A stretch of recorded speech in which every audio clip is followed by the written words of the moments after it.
Ya, masih soal kewaspadaan dan juga bahaya-bahaya yang harus diwaspadai pada saat banjir terjadi. Ini ada yang terbawa arus banjir Sungai Grindulu di sebuah bangunan masjid ini hanyut bahkan.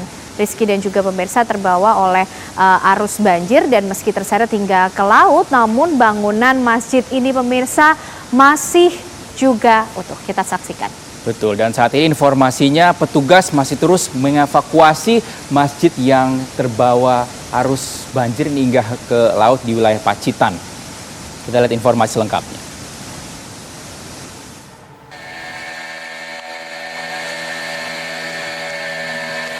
Bangunan masjid semi permanen ini hanyut hingga ke tengah laut Teluk Pacitan.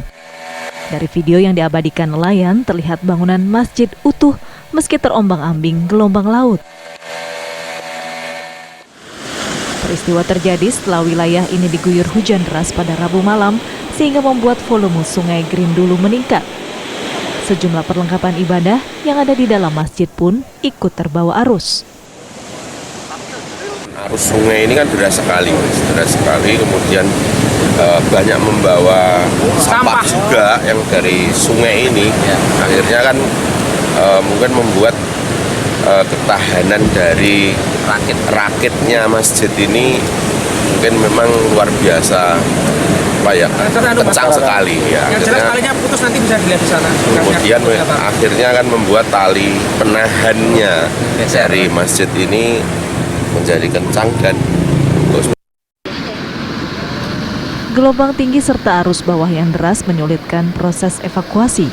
Petugas akhirnya bisa mengevakuasi Masjid Apung ini ke bibir pantai, namun masih sulit menarik ke daratan karena tingginya gelombang. Setelah ini kita amankan, kemudian kita menunggu, tadi disepakati oleh berbagai komponen yang berpartisipasi, disepakati untuk langkah tahap kedua adalah menunggu titik puncak gelombang. Jadi pada saat itu nanti akan memudahkan untuk mengamankan ke daratan.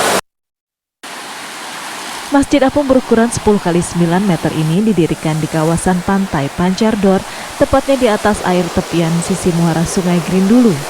Masjid Apung ini disediakan bagi wisatawan yang akan menunaikan ibadah.